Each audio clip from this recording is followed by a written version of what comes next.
Hey everyone, tonight we're traveling back to ancient times, not to marvel at monuments or victories, but to unravel what happened when someone lost the very thing that made them human, their voice. Long before microphones or megaphones, a single word could change a life, a silence could shape a legacy, and losing your voice meant so much more than a sore throat. So before you settle in, take a second to like the video and subscribe if you genuinely enjoy these quiet journeys into the past. Drop a comment with where you're watching from and the current time. I love seeing how far these stories travel. Now, dim the lights, let the silence settle, and let's drift together into this forgotten side of history. The silent bargains that turned a whisper into power. Imagine yourself standing in a long, stone corridor lined with tapestries, the air heavy with the scent of old wool and distant incense. Flickering torches cast uneven light along the walls. You move slowly, careful not to let your footsteps echo too loudly. The walls themselves seem to listen. It's early morning in a medieval court, a world where the power of a single word, or even a careful silence, could change the fate of families, fortunes, and reputations. Here, the most valuable currency isn't gold or land. It's voice, the right to speak and to be heard. In these ancient halls, every conversation is a negotiation. A raised eyebrow, a subtle nod, a phrase carefully left unfinished.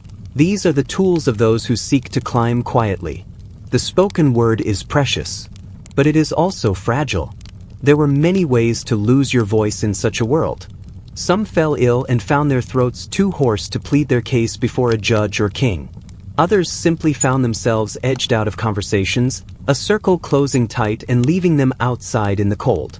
For courtiers and nobles, the risk of silence was ever present. A chronicler of the time, writing in cramped Latin script by candlelight, once observed that, in the absence of a man's voice, his enemies will supply words on his behalf. Reputation once set adrift was easily rewritten by others, rarely for the better. Sometimes, a courtier would return from illness to find his name attached to a rumor or a promise he had never made. The courts were thick with those who listened for opportunity in someone else's silence. The rhythm of daily life at court was defined not only by public ceremonies and grand banquets, but by what happened in the quiet margins, in the corners of tapestry-hung chambers, in the shade of gardens, behind heavy doors. There, a whisper could ripple outward, passed from servant to clerk to noble. Voices would drift through corridors, picking up new inflections, gathering speed, sometimes transforming entirely by the time they reached the ear of the king. Those who wielded their voices carefully knew the value of a well-timed silence. Imagine a chamberlain, pausing just long enough before answering a question to suggest he knew more than he would ever reveal. Or a lady-in-waiting who let her eyes drop, her silence inviting the listener to fill in the blanks with their own suspicions. In these spaces, to speak carelessly was to risk everything. To remain silent when others expected a word could be a kind of gamble, sometimes rewarded, sometimes punished. It was not always illness or caution that cost someone their voice. Sometimes, silence was extracted deliberately, a price paid for survival or advancement. A nobleman accused of disloyalty might be offered a quiet arrangement. Remain silent about what you have seen, and your lands will remain yours. Speak, and lose not just your holdings but your place in society. These silent bargains were rarely written down. They existed in a space between promise and threat, enforced by nothing but mutual understanding, and the knowledge that breaking such an agreement could be ruinous. The impact of these bargains went far beyond individuals. A single person's forced silence could shift the balance of power. When a trusted advisor fell silent, his absence left a vacuum. Ambitious rivals would hurry to fill it, whispering their own interpretations of past conversations, suggesting new motives for old actions.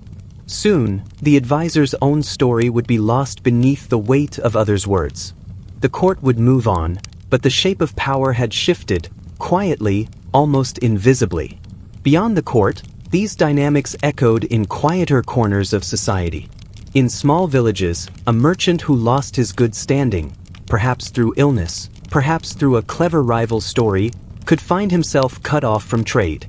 A midwife, once the confidant of dozens, could be undone by a single whisper about her methods.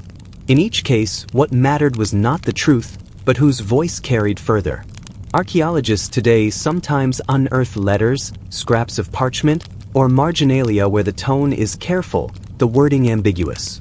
We can only guess at the pressures behind such delicacy. A single phrase, misunderstood or repeated out of context, might have meant disgrace or worse. The written record, like the spoken one, is shaped by what is left unsaid. Still, daily life persisted alongside these undercurrents. Bread was baked, children played in courtyards, scribes sharpened their quills. For most, the rhythms of work and rest continued undisturbed by courtly whispers. But even in ordinary lives, the lesson remained. To lose your voice was to risk losing your story. Others would be quick to speak for you, to rewrite your motives, to trade your silence for their own gain. And so, in the soft lamplight of 1,000 evenings, the habit of careful speech became woven into the fabric of survival. Reputation was both shield and weapon, something guarded closely, mended with apologies and gifts, patched over with quiet denials. In this world, power was not always shouted from rooftops. More often, it traveled in silence, slipping from ear to ear, one careful whisper at a time. So, as the last torches gutter out and the court sinks into a hush, imagine yourself again, alone in a quiet room, the only sound your own slow breath. Outside, the world shifts on silent bargains, and every whisper carries the weight of possibility. In such a place, sometimes, it was the quietest voice that changed everything. The ritual of writing when speech failed. Imagine yourself in a narrow chamber, just past midnight, the quiet broken only by the subtle creak of beams overhead and the faint scratching of a stylus across wax. The candle flame beside you is small and wavering, reflected softly in a polished brass inkpot. On the table rests a wax tablet, its surface smooth, dark, faintly sweet with the scent of beeswax and old wood. A scribe's most unassuming tool, but on this particular night, it is something more. It is a lifeline. Throughout the Middle Ages, the written word often stepped in where the human voice faltered. In a world thick with the threat of sudden illness, where a cough could grow into silence, or the tongue might swell and refuse to obey, scribes learned to be ready. Wax tablets were kept close at hand, not just for tallying accounts or jotting notes, but as the final hope for those whose voices had left them behind. You can picture a quiet hall, deep within a monastery or a merchant's home. On an ordinary day, these tablets might serve for everyday lists, tallies of flour, messages between chambers, scraps of poetry or prayers. But when fever swept in, or when age finally claimed the steady hand of speech, the wax became a confessional. A silent plea could be scratched onto its surface, the letters pressed deep and deliberate. These were words with weight, the declaration of innocence, the naming of an heir, a last wish for forgiveness. The process was gentle, almost meditative. The scribe or the patient would warm the wax slightly, softening it in the palm or near a candle. A stylus, sometimes just a sharpened stick or a length of bronze, would press slow, deliberate marks into the wax. Mistakes could be smoothed away with a thumb, the slate wiped clean, but words spoken in these moments of voicelessness were rarely erased. They were too precious, too final. These tablets were not merely utilitarian. In some cases, they became almost sacred artifacts. Witnesses might gather to observe, ensuring that the message was received truthfully. The act of writing itself, performed before others, carried the solemnity of a ritual. In an era when oral testimony was king, a silent sentence pressed into wax could change the course of a family's fortune or settle a simmering dispute. Imagine the texture of the wax beneath your hand, yielding but not too soft. The scratch of stylus, the slow pace of words appearing in lines and curves, each one precious because they cost so much effort. The room is quiet, everyone straining to hear what is being written, not in sound but in the deep concentration etched across the scribe's brow. The ritual extended far beyond the sickroom. In courtrooms, scribes would prepare wax tablets in anticipation of testimony. If a witness could not speak due to fear, age, or ailment, their words might find their way onto wax instead. These written confessions could be preserved, read aloud by someone trusted, or pressed onto parchment for more permanent record. The ritual of silent writing was a bridge over the chasm of lost speech, a means to ensure that no one, however weak or afflicted, was entirely voiceless. There was comfort in the repetition. The rhythm of preparing the wax, warming it gently, smoothing it flat, and inscribing the marks, each stage echoed rituals performed across centuries, connecting the scribe to generations past. Even the tools were passed down. A stylus worn smooth by a father's hand, a tablet bearing the faint scars of older messages, layered beneath fresh words. In this way, the act of silent writing became a small act of defiance against oblivion. It's important to remember that not all had access to this ritual. For the poorest, words might die unspoken, and last wishes remained unheard. But for those with means, a learned scribe, a small tablet, a circle of witnesses, the wax offered a final, flickering hope. Outside, life continued as always, the night watchman making his rounds, the distant clatter of hooves on cobbles, the slow tick of hours passing. But inside the chamber, history was being recorded in a language that required no voice. Every mark was a stand against forgetting, every silent sentence a thread woven back into the pattern of daily life. When the wax cooled and the stylus was laid aside, the tablet would often be placed with care among personal effects. Sometimes the message would be transferred to parchment by a trusted hand, or the tablet itself kept until the wax finally melted in the summer heat, the words vanishing into memory. Yet even then, the ritual remained, a small, persistent reminder that in times of silence, the written word became breath, and the act of writing was as vital as the act of speaking. So tonight, as you settle in and the world grows quiet, imagine yourself in that silent room, the wax tablet waiting, the candle guttering. The words you cannot say are not lost. In the patient hands of history, even a silent plea scratched into wax can echo for centuries, soft, slow, and never truly forgotten. The fear of spirits stealing the breath of a leader. Imagine yourself beneath a pale sky, on the edge of a smoky encampment where the morning air is thick with the scent of damp grass and charred wood. The rhythm of daily life moves quietly here, soft footsteps in the dew, low voices as fires are coaxed to life, the gentle clatter of wooden bowls. In this world, words have weight. A leader's voice, strong or silent, could tip the balance between order and chaos, faith and despair. Across continents and centuries, the belief that a leader's speech could be stolen by unseen forces was woven into the fabric of daily existence. In some cultures, especially among warrior societies or small tribal kingdoms, a chief's ability to speak was seen not merely as a personal attribute, but as the very lifeblood of the community. The spoken word carried magic, authority, and protection. If that voice faltered or was lost entirely, the consequences could ripple outward, slowly, inexorably, affecting every soul within the camp. The chroniclers of distant times tell us that when a commander fell mute, it was rarely viewed as an accident of illness or simple fatigue. Instead, it was understood as a sign, a warning from the spirit world or a weapon wielded by an enemy's curse. Imagine yourself watching the circle of warriors as they sit in uneasy silence, eyes fixed on their chief, whose lips move but no sound emerges. Some shift their weight, glancing nervously toward the dark tree line, where it was said hostile spirits could linger. Others murmur prayers beneath their breath, offering small tokens, beads, feathers, a carved bone, to whatever powers might restore their leader's voice. The fear of spiritual theft was not confined to the battlefield or the council fire. Even in the hush of private life, precautions were taken to shield leaders from the invisible.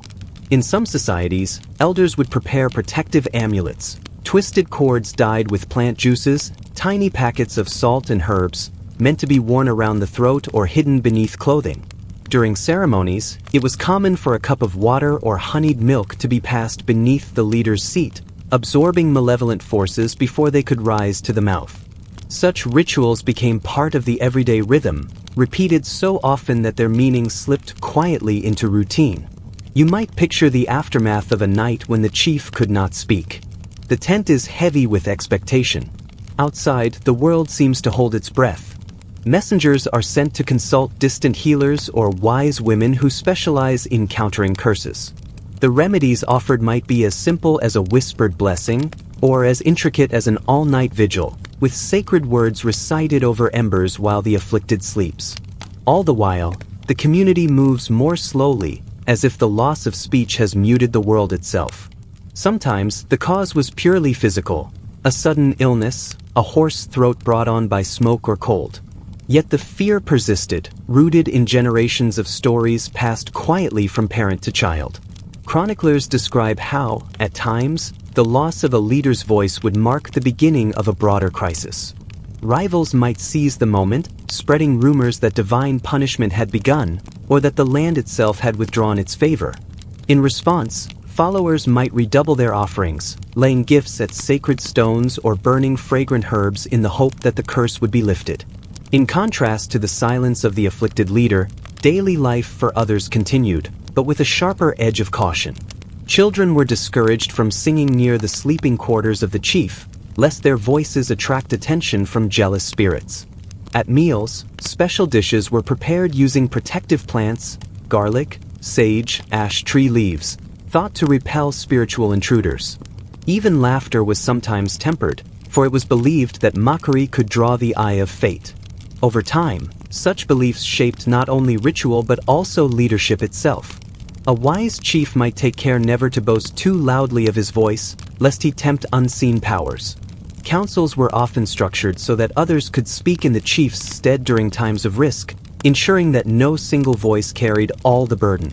If a leader did recover from a period of silence, the event would be quietly commemorated with a new amulet or a song of thanks, the memory folding into the slow, steady rhythm of communal life. In the end, the fear of spirits stealing the breath of a leader reveals much about how past societies understood the fragility of power and the importance of speech. Words, once lost, could not always be recovered, just as confidence, once shaken, could take seasons to return. Yet the community's careful rituals, the small daily acts of faith and protection, show an enduring hope that order could be restored, that a lost voice might someday find its way back to the firelight. As you imagine the quiet of the camp returning, the distant sound of a recovered voice, soft but growing stronger, reminds you how much depended on the unseen and how even silence, in its own way, could bind a community together. The rhythm of their lives continues, gentle and unhurried, as another day dawns beneath the same wide sky. The markets where silence meant you paid more. Imagine yourself walking along a narrow, winding street, where the morning is already thick with the calls of traders. The cobbles beneath your feet are worn smooth by countless footsteps, each stone echoing with the quiet memory of 1,000 transactions. The air is flavored with the mingled scents of spices, freshly baked bread, and the sharp tang of drying leather. Somewhere nearby, a cart creaks and birds shuffle above on tiled roofs, watching the scene below with restless curiosity. This is the heart of a medieval market, not the grand bazaar of distant legends, but the kind of bustling marketplace that lay at the center of every town and city, large or small. Here, survival depends not on what you buy, but on how you buy it. Trade is not just an exchange of goods, but a performance, played out every morning between sun and shadow. It might surprise you to learn that in these markets, silence could cost you dearly. The act of haggling, a word now softened by centuries of polite commerce, was once a ritual of public strength. To buy in silence was to accept whatever price was placed before you, to show weakness in a world that demanded you prove your worth with every transaction. Merchants, trained by experience and custom, watched for the quiet ones, the hesitant buyers who did not raise their voices. For them, the cost was always just a little bit higher, the quality a little bit lower, and the attention of the seller just a little more fleeting. Picture a woman in a simple cloak, pausing at a stall loaded with fruit. The vendor calls out, waving a bruised apple, his voice practiced, confident. All around, others shout over each other, laughter and mock outrage mixing in the air like the scent of sweet wine. This is the expected rhythm, the back and forth that marks the difference between a fair price and a fool's errand. But our silent buyer only gestures, perhaps pointing to a pear, maybe nodding when a price is named. The vendor's smile widens, She will not contest him, will not challenge his offer. Without a word, a quiet penalty is levied, invisible as dust but just as real. For those who had lost their voices, due to illness, injury, or simple shyness, markets could become places of quiet disadvantage. Chroniclers rarely describe this as cruelty, but as the natural order of things, a lesson in the necessity of public vigor. The rhythm of daily life here was one of contest and display. A whispered plea was a sign of vulnerability, a strong shout was a shield. In many cultures, it was said that those who could not speak up would soon go hungry, their purses growing ever lighter as merchants rewarded only the bold. The marketplace itself was designed for noise. Stalls lined in haphazard rows, their canopies flapping with every breeze, created an amphitheater of commerce where voices bounced and merged. Children darted between legs, apprentices called out their master's wares, and even livestock added to the chorus. If you close your eyes, you might almost hear it, the ceaseless clamor of need and want, promise and complaint. It was an environment that discouraged secrecy and silence alike. Historians now suggest that this was not just a quirk of personality or custom, but a deeply rooted social mechanism. Haggling aloud was a kind of proof that you understood the value of things, that you belonged in this web of exchange, that you would not be easily cheated or ignored. To remain silent was to risk being marked as an outsider, a stranger, or simply someone who did not know how to play the game. For newcomers, for widows, for the elderly, or for anyone struggling with words, the experience could be quietly punishing. Yet the market was also a place where roles could be reversed. A merchant, sensing weakness, might inflate prices for the quiet buyer, but in doing so, risked their own reputation. If word spread that a certain stallholder preyed upon the timid, even the bold might avoid him, and the gentle pressure of custom would eventually nudge him back into line. Sometimes, a friend or child would step in, raising their voice for someone who could not, or would not, shout for themselves. In this way, the market became not just an arena of conflict, but a space of subtle alliances and unspoken bargains. There were, of course, exceptions. Some sellers specialized in quiet transactions. The apothecary in his dim booth, whispering prices for rare powders. The old woman with herbs for secret remedies, never calling out but always surrounded by a hush of intent listeners. Here, silence could become a sign of respect, a mark of trust in delicate matters. But these were rare corners, islands of calm in an otherwise restless sea. Over time, as coins replaced barter and written receipts replaced word-of-mouth agreements, the power of the loud transaction faded. Markets grew quieter, their rituals replaced by price tags and silent calculation. Yet even today, in many parts of the world, the old rules still echo. The buyer who knows how to haggle, who can laugh and argue and protest with a glint in their eye, still finds better bargains than the one who merely nods and pays. If you ever wander through a market, ancient or modern, pause for a moment and listen to the voices around you. Notice who calls out, who is called to, and who moves in silence. Behind every shouted price and every quiet transaction lies a history of strength, survival, and the subtle penalties imposed on those who cannot or will not raise their voices. As the day wears on and the shadows grow longer, the market song softens. Stalls are packed away, unsold wares bundled under cloth, the last coins counted in quiet corners. The air grows still, holding the memory of countless bargains, some loud, some silent, all shaped by the unspoken knowledge that, for centuries, silence in the marketplace meant you paid a little more. So, as you drift toward sleep, imagine the slow hush falling over those ancient stalls. Imagine the quiet ones, counting their coins, remembering the lesson written not in ink or parchment, but in the low murmur of voices and the silent price of being unheard. The lament songs sung for the lost voice. Imagine yourself in a quiet, lamplit room, the walls thick with the memory of other evenings, other gatherings. The air is cool, touched by the scent of burnt tallow and the faintest trace of dried herbs. It is the hour after supper, when the chores are finished and the family gathers, not for laughter, but for a softer kind of togetherness. In the corner, an elder reclines on a worn pallet, her features lined not only by time, but by the quiet resignation of recent silence. The illness came softly, a gradual theft, until one day her words faltered, and then stopped. The fire crackles low. You hear the shuffle of feet as kin gather, not with the bustle of urgent care, but with the slow, careful reverence that marks the beginnings of a ritual passed down through generations. In many corners of the medieval world, and long before, the loss of a voice was not merely a medical event. It was a subtle shifting of the household center of gravity, an invisible wound around which daily life slowly bent. The ability to speak, to give advice, to offer blessing or warning, was not just a privilege of the elderly, but a duty. When this power faded, it left behind not only confusion but a hollow, a space where the rhythm of familiar words should have been. Families responded with what comfort they could muster, and in some places, this comfort took the form of song. The lament was both simple and profound. A few low voices, joined in the half-dark, shaping old melodies meant to honor, to grieve, and to hope. There was often no formal training, no polished performance. The songs themselves shifted over time, some rooted in ancient patterns, others improvisational, woven from the needs of the moment. The melodies were circular, repeating, with phrases echoing each other. Return to us, voice of wisdom, one line might plead.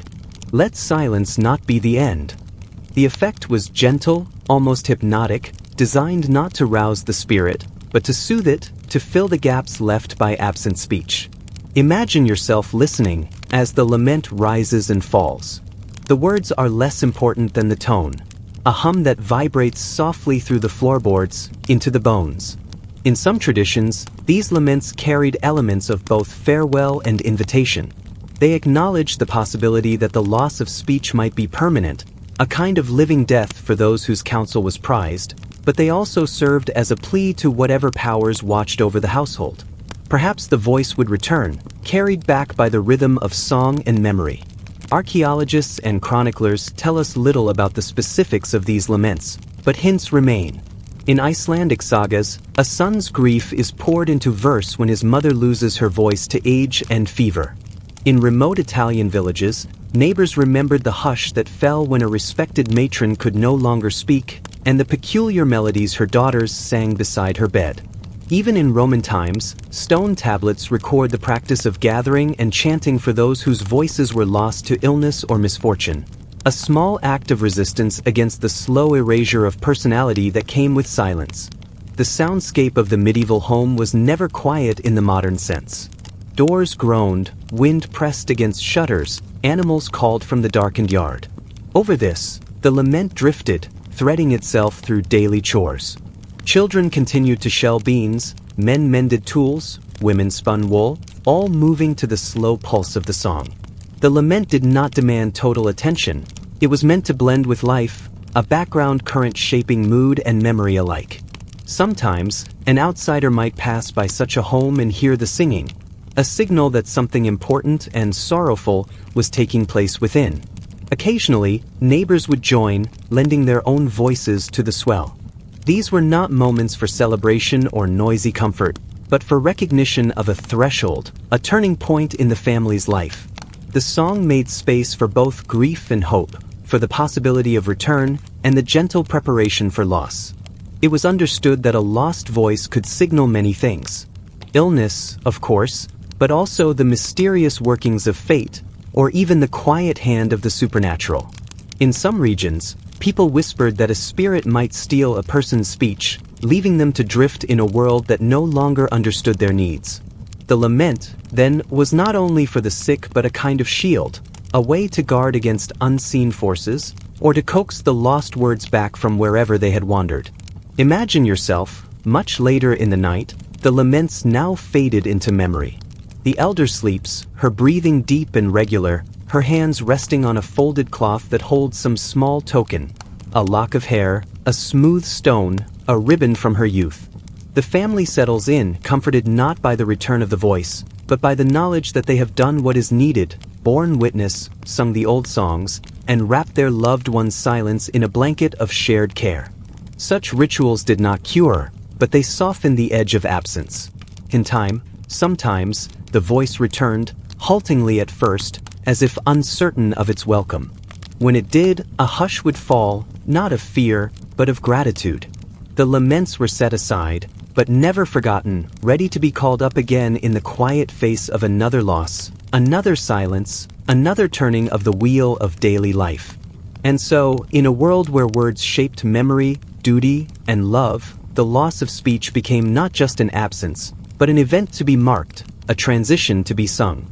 The lament for the lost voice remains, a gentle echo, one more way in which ordinary people gave shape and meaning to the long, uncertain journey through time. The inkwells kept beside sickbeds. Imagine yourself in a quiet, shadowed chamber as dusk settles. The air is cool, tinged with the scent of wood smoke and herbs, perhaps lavender or sage, tucked in rush baskets under the bed. The stone floor is cold beneath your feet, and the faint flicker of a candle shivers on the whitewashed walls. In one corner, a small table holds a shallow ceramic inkwell, a reed pen, and a folded scrap of parchment, always within reach. In the stillness of a literate household, these tools became silent companions, as necessary as bread or fire. The inkwell's presence beside the sickbed was no accident. For those with the privilege of reading and writing, the final days or hours often unfolded as a quiet vigil, not just of waiting, but of bearing witness. Family members spoke in hushed tones, the house moving with a rhythm that felt suspended, half between sleep and waking. A cough, a sigh, the shifting of blankets, each sound carried weight, but none so much as the scratch of a pen when it finally touched paper. Chroniclers of the time wrote that a dying patriarch or matriarch would sometimes insist on making their wishes known with their own hand. The effort of sitting up, dipping the pen, and tracing out letters was immense, but the message, however brief or shaky, was more precious because of the silence that surrounded it. Words became legacy, and even a single line, penned in those final hours, was guarded like a relic. Sometimes it was a blessing, a last piece of advice, or a distribution of cherished belongings. A ring, a book, a word of forgiveness. The atmosphere around the sickbed became charged with a kind of reverence. Each movement was deliberate. Someone might heat sealing wax over the candle, ready to press the family seal into it when the message was finished. Others waited quietly, ready to pass the ink or hold the parchment steady. The inkwell itself, simple and unadorned, seemed to hold a gravity far greater than its weight. There was no hurry, time seemed to lengthen, the outside world receding until only the quiet work of writing remained. In many households, these last writings held a power the spoken word could not. A dying person's message, captured on paper, could resolve old disputes, confirm inheritances, or simply remind those left behind of a bond that endured. Sometimes, these words would be read aloud at the bedside, a slow recitation that let each syllable settle in the room. Other times, the note was folded and sealed, kept safe until days or even years later, when it would be opened and read with trembling hands. But not every message was grand or formal. Sometimes, it was simply a farewell, a brief assurance of love, a favorite line of scripture, a plea for kindness among siblings. The ink, often thinned by the trembling of the writer's hand, blotted and pooled at the edges of each letter. The marks were imperfect, and that imperfection was what made them real. Imagine yourself tracing such a letter with your finger long after the writer has gone. The paper is brittle now, its edges softened by handling. The script is faded, but the pressure of the pen, those tiny hesitations, those moments when the hand paused to gather strength, are still visible. It is not the message itself that matters so much as the act. A last effort to reach across the silence, to leave something behind that endures. Outside, the life of the household carried on. Children played in the courtyard, a dog barked, someone stirred a pot over the fire. Yet, in the room where the inkwell stood, the mood was different. Measured, careful, filled with small rituals. Pens were cleaned and set aside, ink was replenished from time to time, and the writing table kept clear except for the things most needed: ink, pen, paper, a candle. In more prosperous families, these moments might be recorded in household chronicles. A simple entry, "Today, Father wrote his last," stood as a memorial as enduring as any stone. And if the message contained instructions or parting gifts, those too became part of the family's ongoing story, shaping what was remembered and what was quietly forgotten. Not every house was so lucky as to have these tools at hand. In many places, words were passed on by memory alone, or spoken into the hush and entrusted to those who survived. But where ink and pen were available, the final act of writing became a bridge, a way of moving from one world to the next with intention and care. So as night deepens and the house grows still, imagine yourself once more beside that quiet bed, watching as the ink dries and the flame gutters low. In the end, it was never just the words, but the silence around them that made each letter last. The suspicion that a mute stranger was a spy. Imagine yourself on the narrow, cobbled streets of a medieval city just before dawn. The air is still thick with mist, curling around corners, settling over roof tiles, muting the sounds of early footsteps and the distant clatter of market wagons. You are one among many merchants, apprentices, wandering minstrels, each distinguished by their words as much as their clothing. In this world, language is more than a means of communication. It is a sign of belonging, a thread that binds you to your neighbors, your guild, your faith. But tonight, the city is uneasy. The guards posted at the gates have been given quiet orders. Watch for anyone who does not speak, anyone whose accent rings false, whose silence lingers just a bit too long. In times of uncertainty, during plagues, wars, or when rumors of treachery drift through the taverns, silence becomes suspect. A stranger who cannot or will not speak is more than a curiosity. They are a mystery and often a threat. In these ancient cities, where trust was a fragile currency, chroniclers recorded tales of those whose tongues remained still. Some came honestly, victims of illness, trauma, or simple misfortune that robbed them of speech. Others arrived as travelers from distant regions, their native language so foreign it might as well have been silence. And yet, to the anxious city, both were equally suspicious. Consider, for a moment, the power of a single word. A spoken greeting at the gate could reveal your origin, your intentions, even your loyalty. Merchants haggled in a specific dialect. Pilgrims recited familiar prayers. But what if a newcomer simply nodded, or wrote a few awkward lines, or met every question with mute uncertainty? Guards would exchange uneasy glances. Bystanders would gather, whispering about spies, about messengers carrying secrets, about plots that might unravel the city's fragile peace. It was not uncommon for such strangers to be detained, sometimes gently, sometimes with the cold efficiency of suspicion. Chroniclers tell us of travelers brought before city magistrates, unable to explain themselves, surrounded by faces eager for answers. They might be asked to demonstrate their craft. A weaver would be handed a spindle, a mason a chisel. Others were pressed to show tokens, letters of introduction, signet rings, fragments of a local dialect.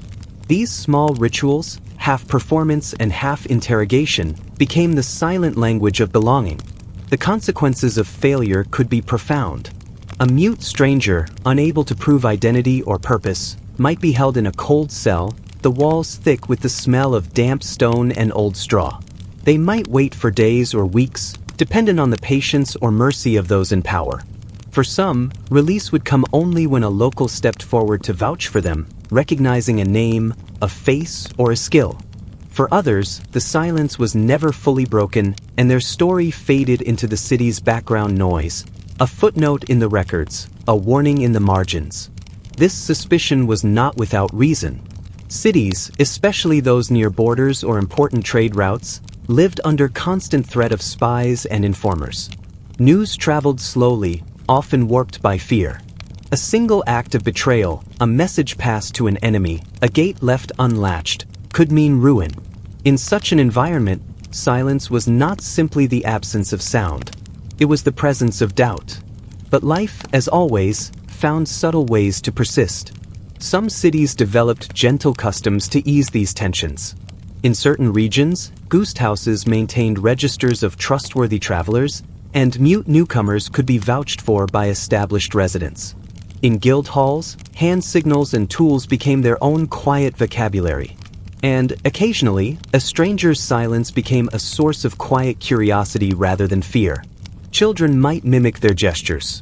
Neighbors might leave food at their door, unsure whether to welcome or to watch. Yet even in these moments of kindness, the line between inclusion and exclusion was thin.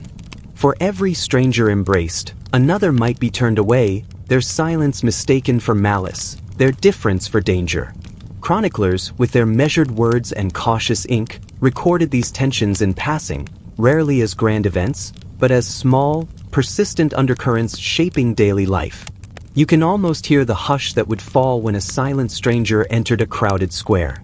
The market stalls, so loud a moment before, grew still, eyes flicking from face to face, weighing risk and hope in equal measure.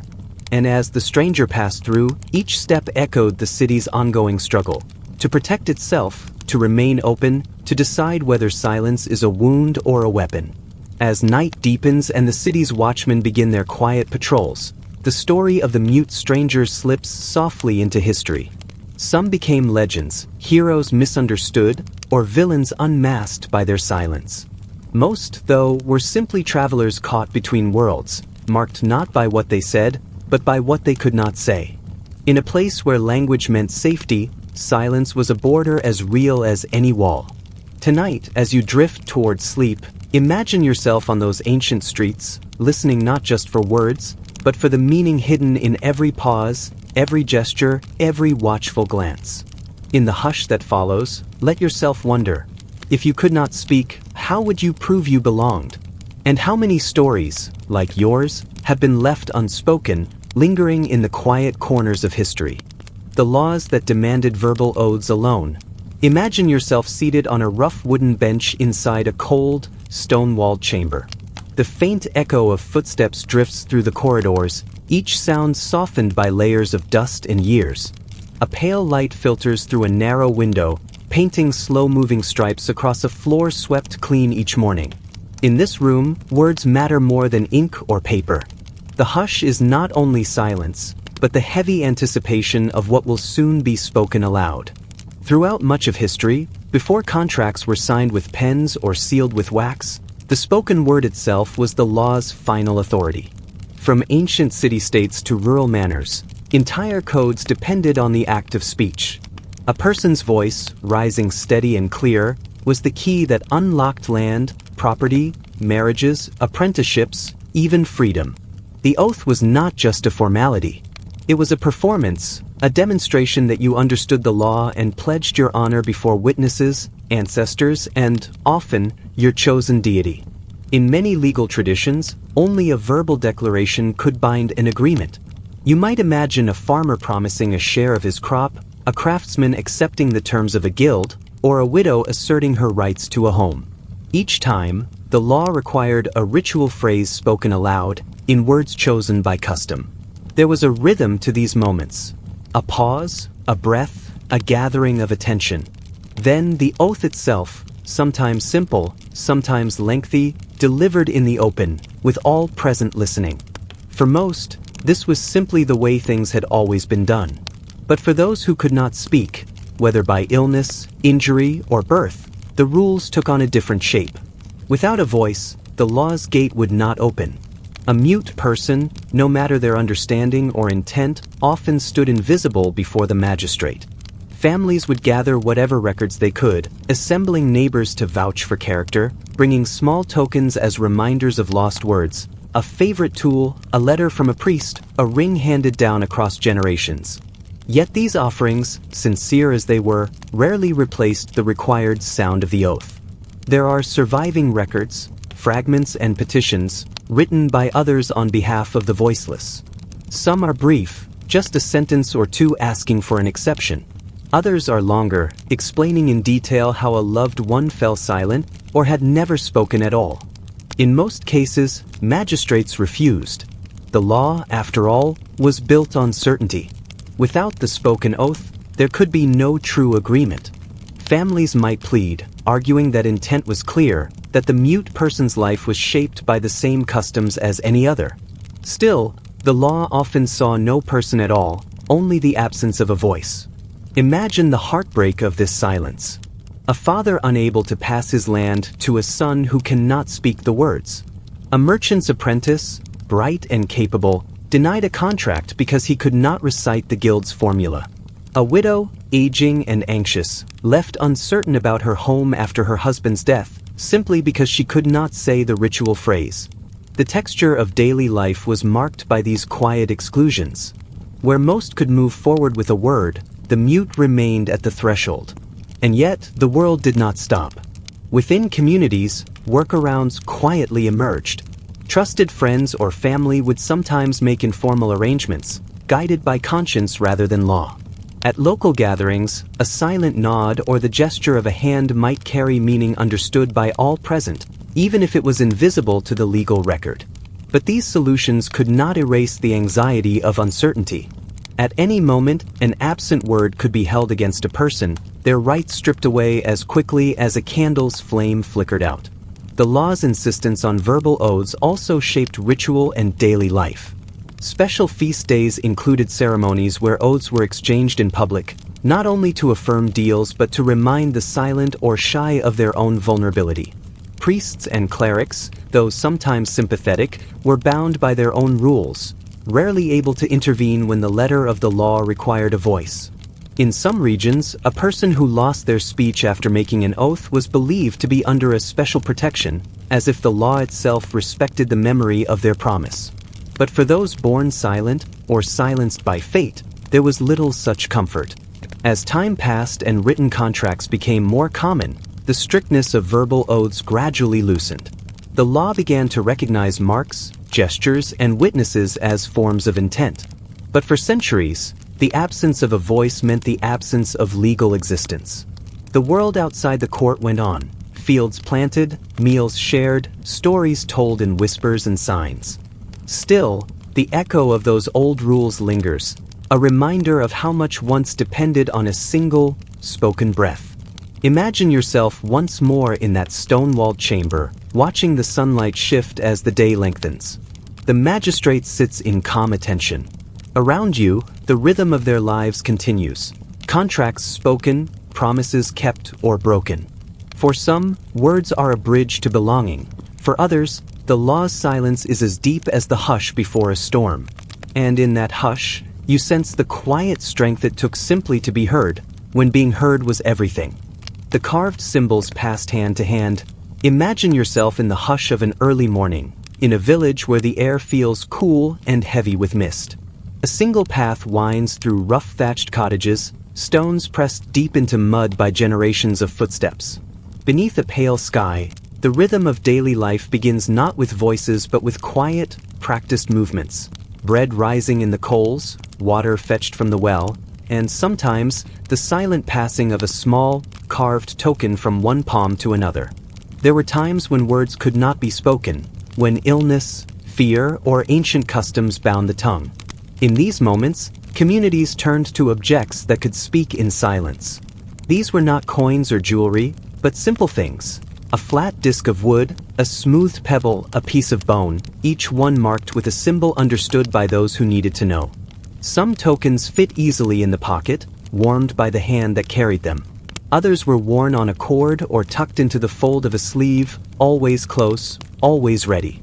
You might picture a man who wakes to find his voice gone, lost to a lingering sickness, or perhaps forbidden by decree. He cannot declare his debts, request help, or make promises in public. But in his palm, he holds a token, a small round of wood, carved with a spiral that means message.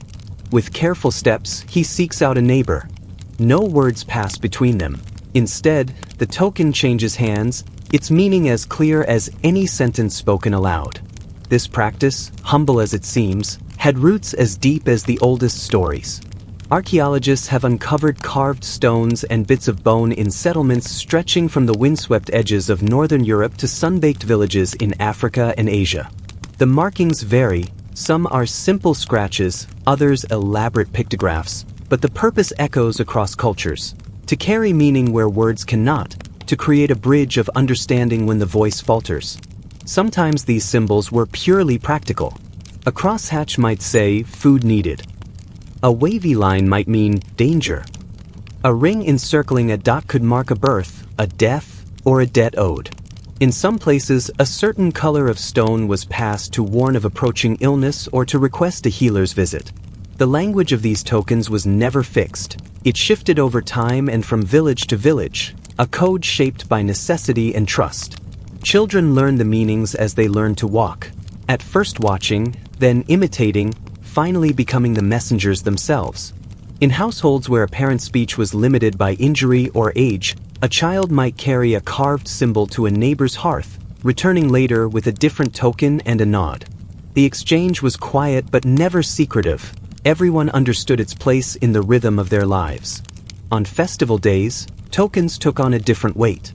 They might be exchanged as signs of forgiveness or handed out to mark a promise for the coming year.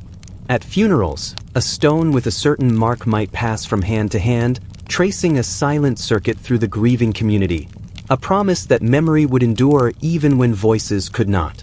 These rituals gave the tokens a life beyond simple necessity, weaving them into the fabric of tradition. Not all tokens were so communal. Sometimes, secrecy was required. When officials banned certain gatherings, or when suspicion shadowed the edges of a village, tokens became a way to convene quietly. A piece of wood with a subtle groove might signal the time of a hidden meeting. A knot of cord, tucked into a sleeve, might say, "I remember," or "I will help." The language of carved symbols was both public and private, a delicate balance that kept communities together in times of uncertainty. For those who made the tokens, the work required care and patience. Wood had to be chosen for its grain and softness, stones for their shape and durability. The marks were cut with bone knives or sharp bits of metal, each line practiced until it felt both familiar and unmistakable. Some families kept a box of old tokens, the meanings of which might fade over generations, their stories hinted at only by the shapes worn smooth by many hands. The quiet resilience of this system lies in its simplicity. When voices failed, when suspicion or illness pressed in, the tokens endured. They could not be silenced by decree, nor misheard in the rush of a crowded market. They were slow, deliberate, immune to the noise of rumor or the distortions of memory. Each transfer was a moment of connection, two hands meeting, two pairs of eyes holding meaning in the pause before parting. Today, historians still puzzle over some of these objects found buried in old wells or beneath collapsed hearthstones. Without the context of their original communities, many markings remain mysterious, their messages unreadable except as a testament to the human need for connection. But the shape and wear of each piece speaks, in its own way, of the importance of being understood, of finding ways to be heard when the world demands silence. Imagine, as you drift towards sleep, the slow journey of a carved token, leaving one home, carried through winding lanes, pressed into a waiting palm beneath a winter sky.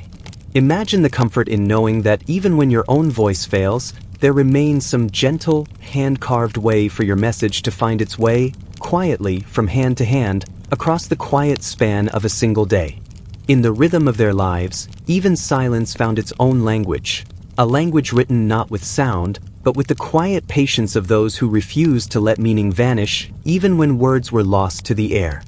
The silent meals that marked the loss of authority. Imagine yourself seated at a long wooden table in the heart of a dim, firelit hall.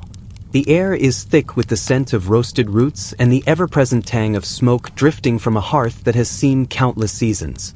Around you, figures settle onto benches, family, loyal servants, and perhaps a few wary rivals. In this room, the boundaries between daily life and ceremony blur. Meals are not merely times for nourishment but also for the quiet negotiation of power. The one constant at the head of the table has always been a strong voice. A chieftain, elder, or household head whose words carried the weight of law and tradition. It is easy to imagine the usual sounds, the measured clatter of bowls, the rhythm of spoons, and, above all, the voice of authority. The chieftain's pronouncements set the tone, a reminder about tomorrow's tasks, a gentle warning about wastefulness, or a story recounted from younger days. Such words wove the household together, each syllable reinforcing roles and expectations. Even the youngest children recognized that mealtime was not only about filling the belly, but also about knowing your place in the family's world. But now, imagine a sudden change. The chieftain falls ill, or perhaps an affliction creeps in slowly, first stealing vigor, then claiming the voice itself.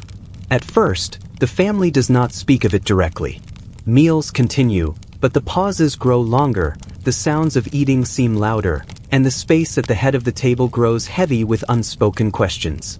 Each person waits for the familiar commands or stories, but the voice never comes. The silence, once rare, begins to stretch across the meal like a lengthening shadow.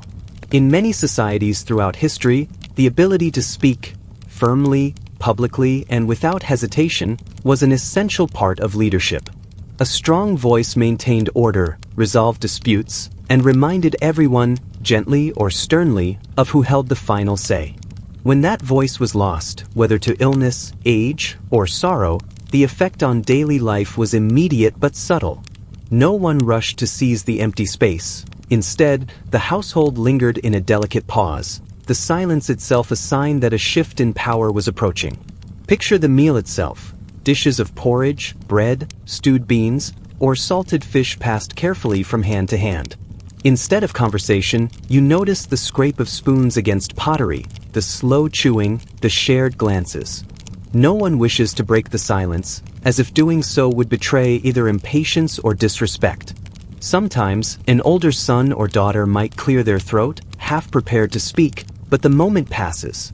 The chieftain's silence has become a shield, holding change at bay for one more day. The loss of a leader's voice was not merely a family affair. In smaller villages or among ruling families, word spread quickly.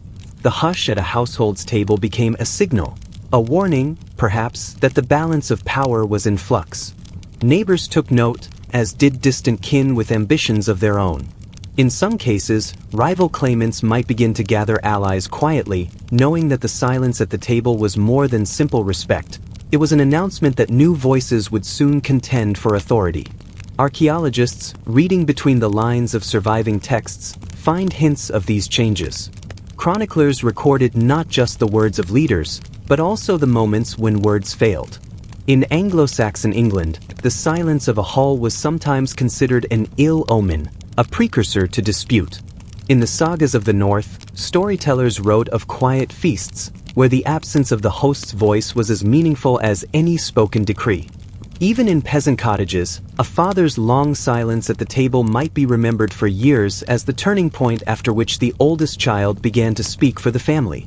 Yet, the hush was rarely absolute. Life continued around it. The tasks of serving, of cleaning, of preparing for the next day did not pause.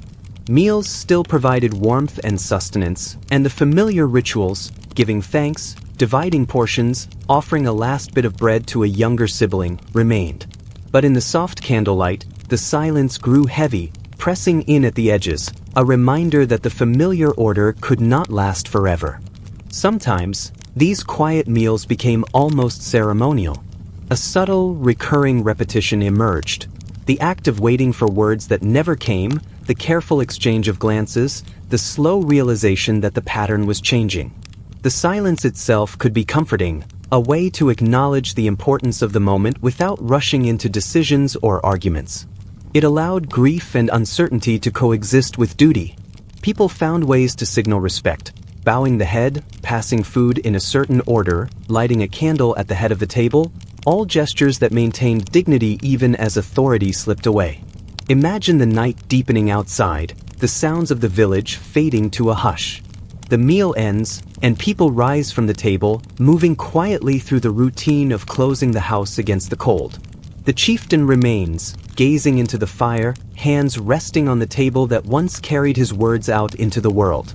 The rest of the family tiptoes around him, careful not to disturb the fragile peace that silence has brought. In time, someone will fill the silence. Perhaps a son, emboldened by necessity, or a daughter whose voice is steady and clear. Sometimes, a distant cousin arrives, bringing with them the energy of new ambition. The process is rarely abrupt. Authority does not pass with a shout, but with a gradual easing in, as tentative words begin to stitch the household together once more. The memory of those silent meals lingers, not as a failure, but as a sign that the end of one voice does not mean the end of order. Instead, it marks a transition, a moment of waiting and watching, when the true nature of power is revealed not by who speaks, but by how the silence is kept. And so, in the rhythms of daily life, amid the passing of bread and the slow, careful chewing, a quiet truth endures, that the loss of a leader's voice changes the pattern of every meal, every conversation, and every hope for what comes next. The hush at the table becomes its own kind of speech, marking the threshold between past certainty and the uncertain promise of voices yet to come. The quiet shame of traders unable to name their goods. Imagine yourself wandering slowly through the crowded lanes of a medieval market at first light. The air is thick with the smell of wet earth, spices, and wool.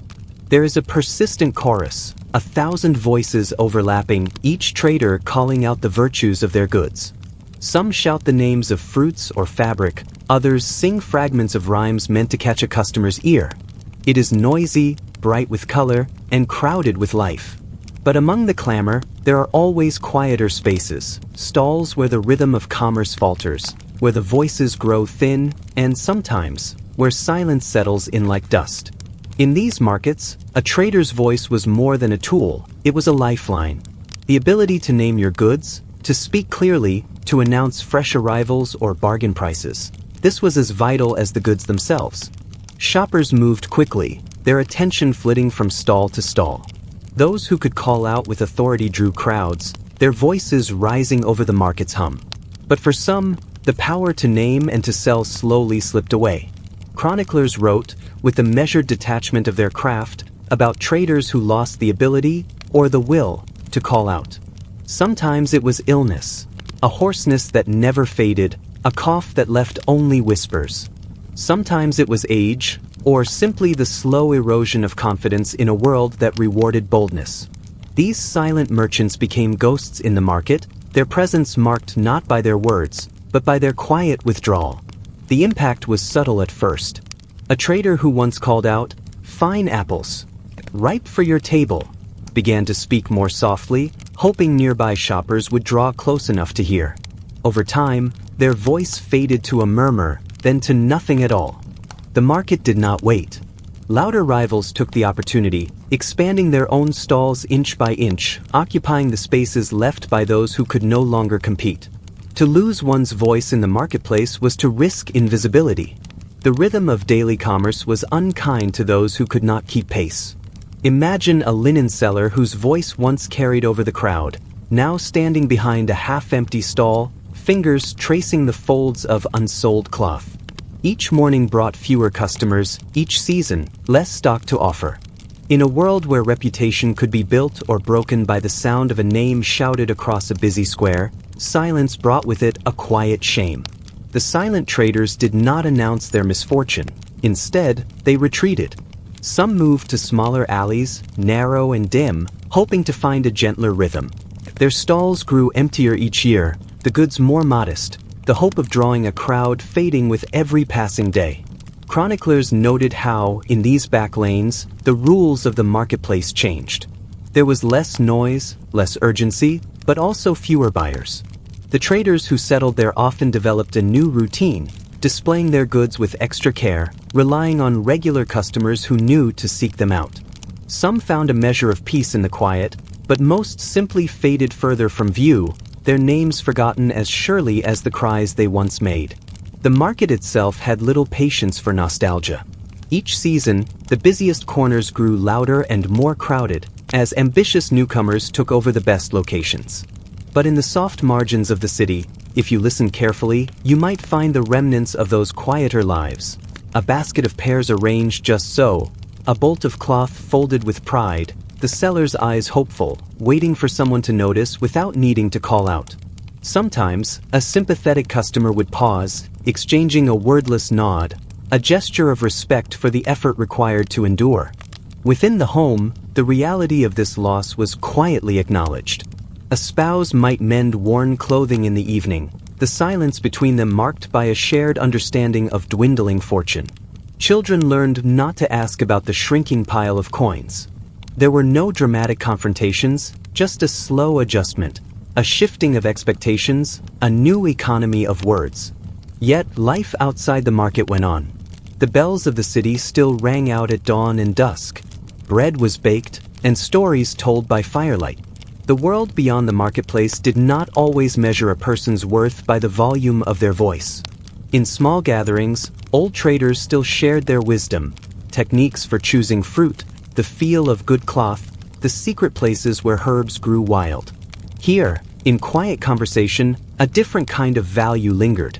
So as evening falls and the market square empties, imagine yourself lingering in the quieter alleys. The day's noise has faded, leaving only the soft shuffle of feet, the gentle rustle of unsold goods being packed away. The silent traders remain, their stalls a testament to persistence in a world that favored the bold. If you pause and look, you may see in their faces the enduring dignity of those who, even without a voice, kept their place, however small, in the great web of the city's life. In the end, it was not always the loudest traders who left a mark.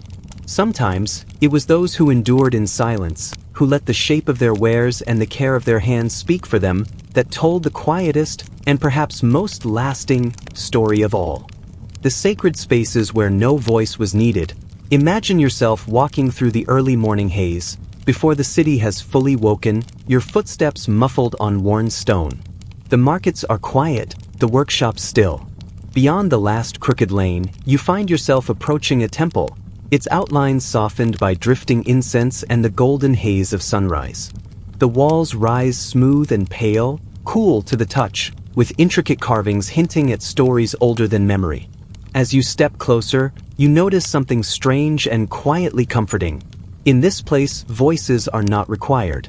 Throughout history, there have always been spaces where silence was honored, even sacred. Some temples and shrines, scattered across Europe, North Africa, Asia, welcomed those who could not, or chose not to, speak.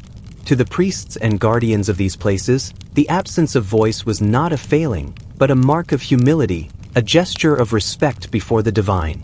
In these sanctuaries, silence itself became a kind of language, one believed to travel further than words. Imagine entering one such temple. The cool air greets you, scented with beeswax and myrrh.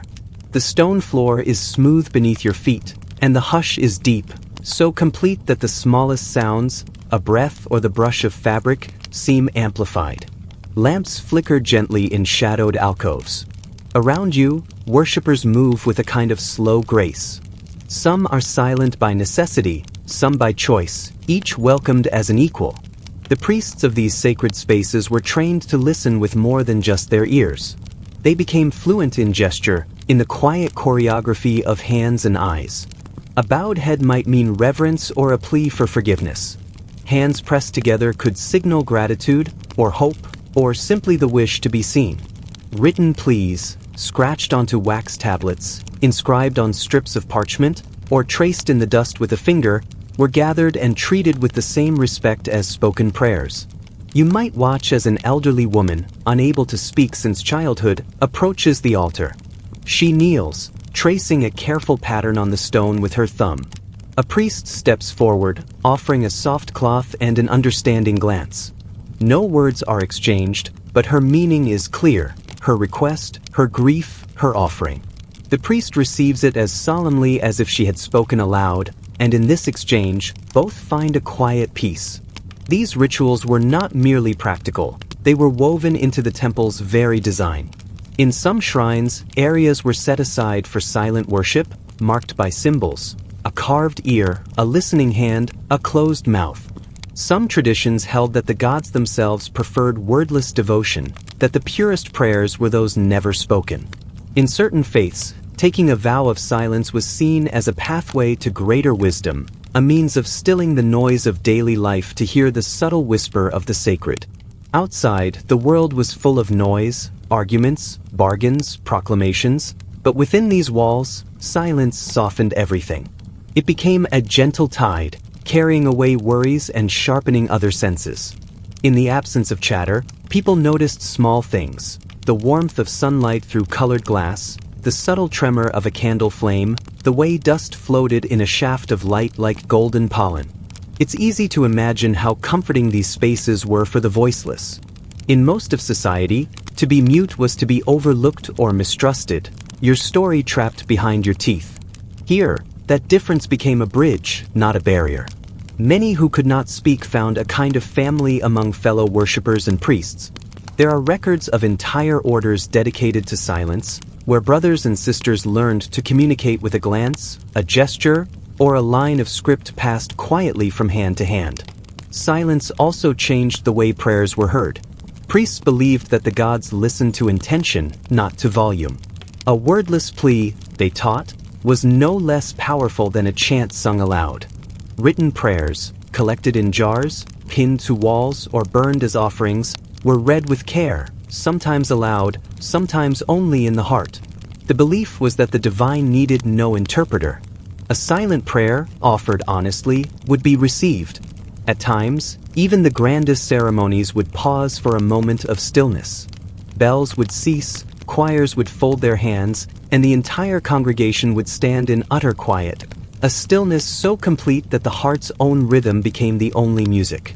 In these moments, it was said, the boundary between mortal and divine thinned, and even the shyest soul could be heard. As the day drifts on, the temple fills and empties in gentle rhythm. Pilgrims leave, their burdens lighter, and the caretakers sweep the stones in silence, ready for the next. You realize that here, no voice was ever truly lost. Every silent plea, every gesture, was gathered into the long memory of the sacred place, woven into its shadows and light. Tonight, as you rest, let your thoughts drift to that quiet temple, a space where nothing needed to be said, and yet everything could be understood. In the hush that follows, remember, in some of the oldest places on earth, silence was not emptiness. It was welcome. It was presence. It was enough. The ritual burning of a speaker's reed. Imagine yourself on the edge of a clearing, beneath a morning sky the color of pale ash. The air is still, thick with the scent of dew settling on last night's embers. You watch as villagers move slowly, quietly, their steps softened by grass and centuries of custom. Today is not a day for laughter or work, but for a ritual, simple, almost unnoticed by those who pass, yet woven tightly into the rhythm of their lives. In this place, and in many others across the world, authority was more than a title. It was something shaped by voice, gesture, and, most symbolically, by the tools of speech itself. For some cultures, especially those without a tradition of parchment or permanent record, power was signified by objects that could be carried, shown, or passed from hand to hand. One such object was the speaker's reed, a slender staff, or sometimes a hollow pen, cut from riverbanks and polished smooth by touch and time. It was unremarkable in appearance, yet its meaning was profound. The reed was more than a tool for writing or pointing. In many communities, it became the very emblem of a leader's authority to speak for others. Whether used to guide debate in council, to mark the passing of laws, or to sign agreements with a quick stroke of ink on bark or clay, it belonged not to the person, but to the office they held. To hold the reed was to carry the weight of voices, living and dead, present and remembered. Its use carried an air of ceremony, but also of everyday reassurance, as if to say, "Here, your words are recognized." When a leader died, or when their voice was lost forever to illness or age, the end of their authority was not simply announced. It was enacted, gently, through a ritual as old as memory. On the morning following their passing, the villagers would gather quietly near the hearth or at the edge of a sacred grove. There, the speaker's reed would be laid on a small pyre, alongside offerings of grain, flowers, or a pinch of salt. Sometimes, the reed was broken first, a soft snap in the hush, marking the severing of duty from the individual. Other times, it was left whole, a symbol of a task completed and a journey's end. The fire itself was never large. It flared up, quick and bright, fueled by dry twigs or last year's rushes. The scent of burning reed was faint and sweet, rising with the smoke in thin curls. Elders and children alike watched in silence as the flames consumed the staff or pen, and with it, the last traces of one person's authority. The ritual was not meant to punish or erase, but to honor, to acknowledge, in the simplest language, that the time for one voice had ended and the space for new voices was about to open. Imagine the aftermath. Ash settled softly over the clearing, drifting into the folds of garments and the dark hair of the onlookers. The villagers turned back to their homes, stepping lightly so as not to disturb the traces of the fire. For the family, there was comfort in the ritual's repetition, a sign that grief and transition, though painful, belonged to a cycle shared by all. For those who would choose the next leader, the absence of the reed was both loss and invitation. A gentle insistence that authority must be taken up anew never clung to beyond its season. The symbolism of burning the speaker's reed echoed in many aspects of daily life. In some regions, the ritual was adapted for judges, healers, or scribes whose duties ended with their words. A burnt pen or broken staff might be found on the hearth or woven into the thatch of a roof, a reminder that power and privilege are never truly personal, but lent for a time by custom and collective need. The community's memory stretched back through generations, marked not by monuments but by the memory of small fires and the stories they signified. Even for those who never held such symbols, the ritual held meaning. Children learned early that to speak for others was a duty and a gift, one that required care, humility, and, ultimately, the grace to step aside. On winter nights, stories were told of the old speakers and their reeds, how some were wise, some foolish, but all shared the same ending. A moment of silence, a gentle flame, the world made a little lighter by letting go. The burning of the speaker's reed did not erase the achievements or failings of the leader who once held it. Instead, it acknowledged that all voices, no matter how strong, eventually fall silent. The act itself was almost invisible, easy to miss if you did not know where to look, yet it shaped the way power was understood, handed down, and let go. In this quiet ritual, the community found a kind of reassurance, that endings, too, could be gentle, that the authority to speak was never owned, only borrowed. As you imagine the smoke curling into the pale sky, you sense how deeply these small ceremonies are woven into the pattern of human life. Authority rises and passes, like the river reeds themselves, bending with the seasons, always returning and always, in the end, returned to the earth. The rhythm of their lives continues, calm and unhurried, beneath the watchful hush of morning and the fading scent of a reed turned to ash.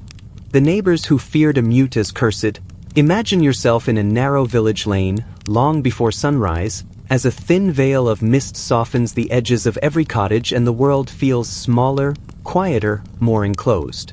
The houses lean together, their walls of wattle and daub holding close the warmth and secrets of many years. A rooster calls somewhere in the darkness, but it is the hush that lingers, a hush shaped not just by the hour, but by something else, something that runs deeper than the ordinary silence of dawn. It is in villages like this, centuries ago, that the absence of a voice could become more than a personal hardship. To lose the power of speech, by illness, by birth, or by trauma, was to lose something sacred. In many communities, speech was seen not merely as a skill, but as a gift, a sign of being touched by the ordinary favor of the divine. To be mute was to stand outside that favor, in a place of uncertainty that made neighbors uneasy. Chroniclers wrote of these households with careful understatement. A mute child, a husband whose words dried up after a fever, an elderly grandmother whose tongue seemed to forget its purpose, each brought with them a quiet tension that rippled through daily life. Meals might be shared in silence, eyes flickering from the mute family member to the fire, each bite heavy with things unspoken. Relatives who once leaned close now stepped back, just a little, and the distance widened slowly, like water freezing in a crack. The reasons for this fear were seldom discussed openly, yet they shaped the rhythm of village life.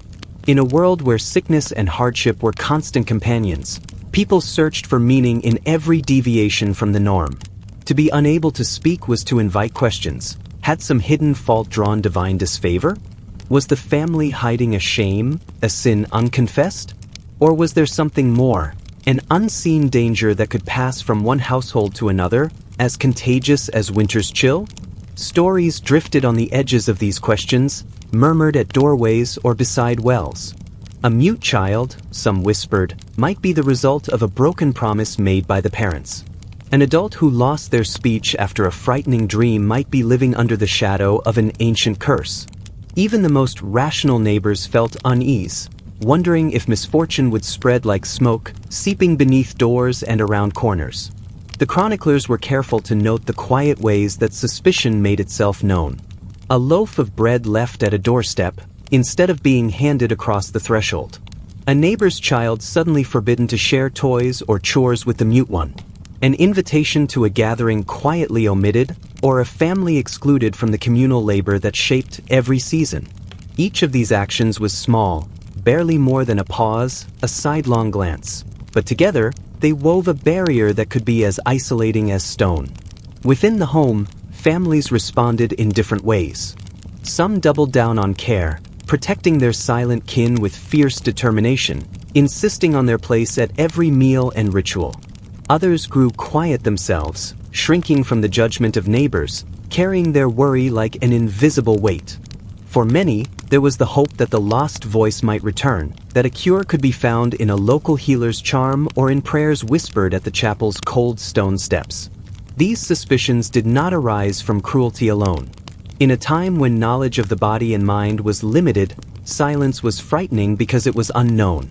Without a voice, a person's intentions were harder to read.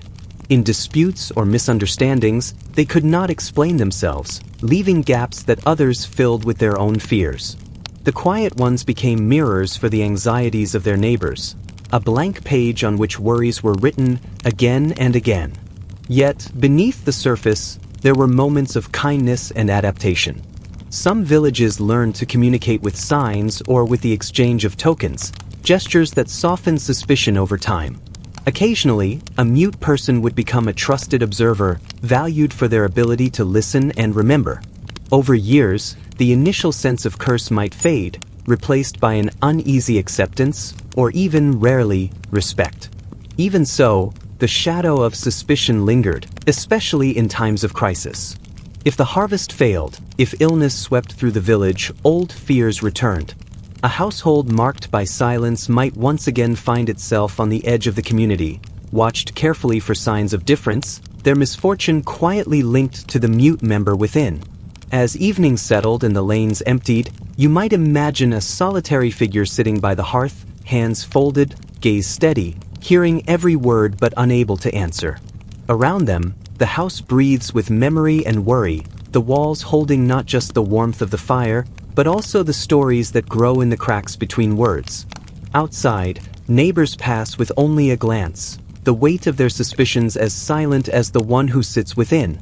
In the rhythm of their lives, silence became both a shield and a sentence. It was a mark of otherness that could not be hidden, a gentle but persistent reminder of how easily fear can take root in uncertainty. Even now, the old chronicler's words remind us of a time when the absence of a voice was enough to shape the fate of an entire household, echoing quietly down the centuries, in every village where suspicion and silence shared the same narrow lane. The beads warned to show that no words would come. Imagine yourself walking along a narrow village path, shoes dusted with the soft earth of many footsteps.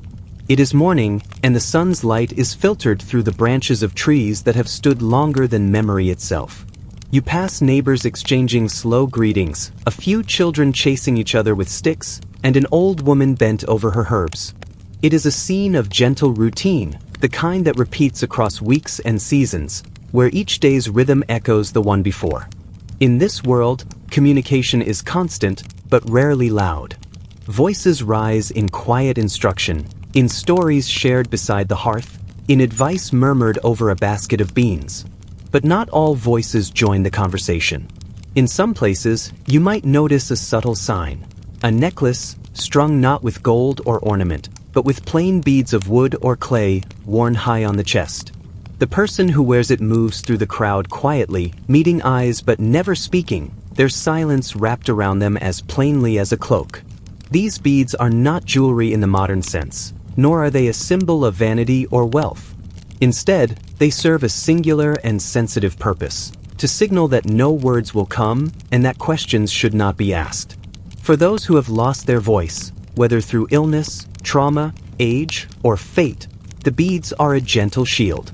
They spare the wearer the need to explain, again and again, the reason for their silence. At the same time, they mark a subtle boundary, a recognition that the silent stand in a space between full participation and absence. Imagine the daily life of such a person.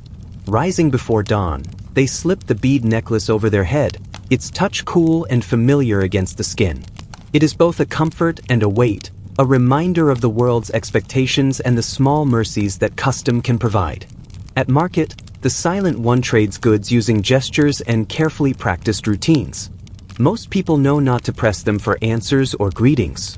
Instead, they nod, offer a brief smile, and move on. There is kindness in this, but also a quiet acknowledgement that the wearer is set apart. In the home, the beads take on a new meaning. Family members understand their language. Small signs, touches, the angle of a head or the closing of eyes. Tasks are divided not by discussion, but by habit and anticipation. Meals are often shared in silence, with the only sounds those of spoons on pottery and the gentle shifting of chairs. The absence of speech is not an emptiness, but a different pattern, a rhythm that others slowly learn to follow. Historians have only fragmentary records of these customs, but glimpses appear in the margins of chronicles and letters. In certain alpine villages, old journals mention bead necklaces as tokens for those who could no longer speak, often passed from one generation to the next. A grandmother who lost her voice to a winter fever, a craftsman silenced by a childhood accident, a child marked by an illness whose words never returned, each was given a necklace as both protection and quiet distinction. The beads themselves might be simple wood, unvarnished and worn smooth by years of use, or perhaps glazed clay, cool and sturdy in the hand. Their simplicity is intentional, meant to draw notice, but not curiosity. At times, the beads carried additional meaning, depending on the number or color. In one region, 3 beads might mark recent loss, while a full strand suggested a silence that would remain. Elsewhere, a single dark bead at the center symbolized the hope that speech might yet return. These details were rarely recorded, passed instead through the memory of families and the unwritten rules of small communities. The beads became a language of their own, allowing the voiceless to speak through presence and symbol, even as actual words eluded them. You might wonder what it felt like to move through daily life with such a visible sign of separation. The answer was both comfort and constraint. The beads provided relief from prying questions and awkward moments, yet they also drew a line, subtle but ever-present, between the wearer and the world of easy conversation. In gatherings, the silent often sat at the edge of the group, observing but rarely included in the quick back and forth of jokes and stories. When important matters were discussed, their opinion might be sought, but only through intermediaries. A nod here, a written word there, a message relayed by a trusted family member. Despite this separation, those who wore the beads were rarely forgotten. Their silence was woven into the community's memory, sometimes as wisdom, sometimes as mystery, always as a quiet presence. Children learned early to recognize the beads and to treat the wearer with a blend of respect and gentle deference. There was an understanding that the silent had traveled a difficult path, one that required a different kind of strength. Over time, the custom itself became an anchor, a way of maintaining order and dignity in the face of loss. Imagine yourself now at the end of the day, the sky turning amber as the sun sinks behind the hills. The silent one returns home, slips off the beads, and places them in a small carved box beside the bed. In the hush of evening, their presence lingers, not in words, but in the patient, steady rhythm of daily life. The beads remain, a silent testimony to both absence and endurance, marking the place where speech once lived and may one day return. In this way, the custom endures, a simple necklace, plain and honest, worn for all to see, so that even in silence, a person's experience can be understood, if not spoken, at least quietly recognized by all who share the path. The bargain settled by nods and broken twigs. Imagine yourself on the edge of a village at dawn, where mist drifts low across the fields and the world feels newly quiet. Somewhere in the hush, 2 figures stand beneath a hawthorn tree, hands tucked into worn cloaks.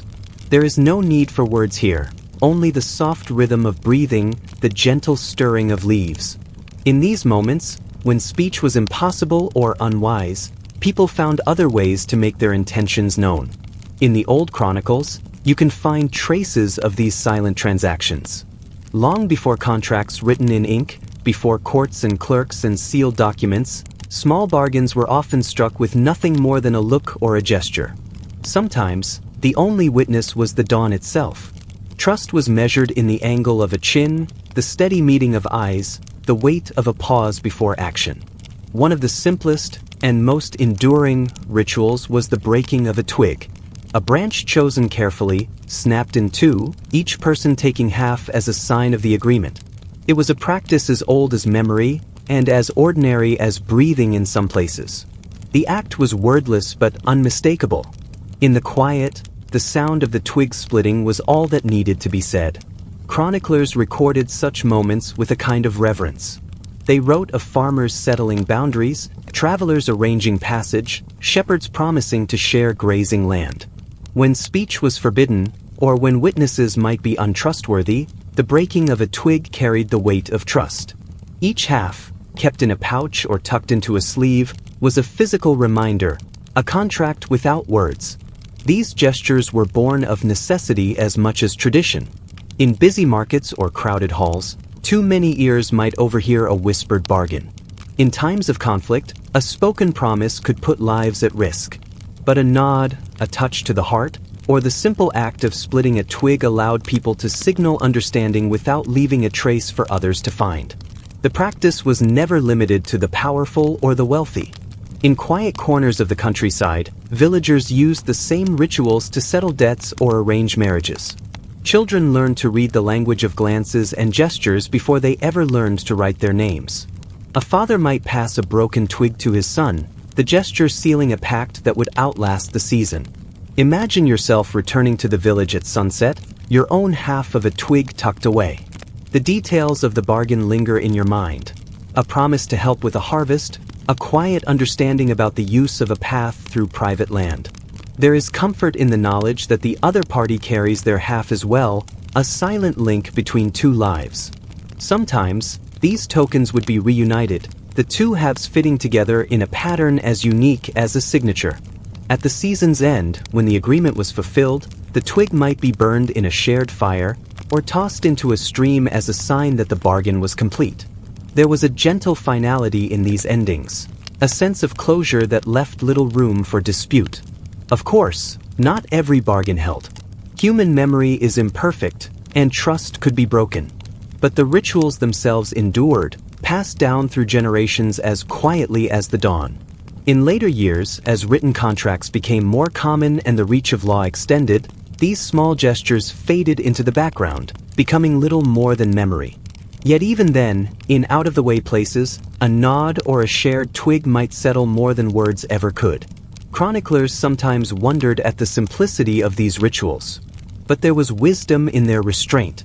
In a world where too much was sometimes said, a silent bargain left little to unravel. The agreement stood in the space between two people, held together not by fear or force, but by trust and custom. As you drift toward sleep, imagine again the hush of dawn, the feel of a cool twig in your palm, the steady weight of a nod exchanged. In these quiet moments, the world was shaped not by grand speeches, but by gestures so subtle they might have gone unnoticed, if not for the careful eye of the chronicler, and the enduring memory of those who believed that sometimes silence was the strongest bond of all. The quiet triumph of regaining a single word.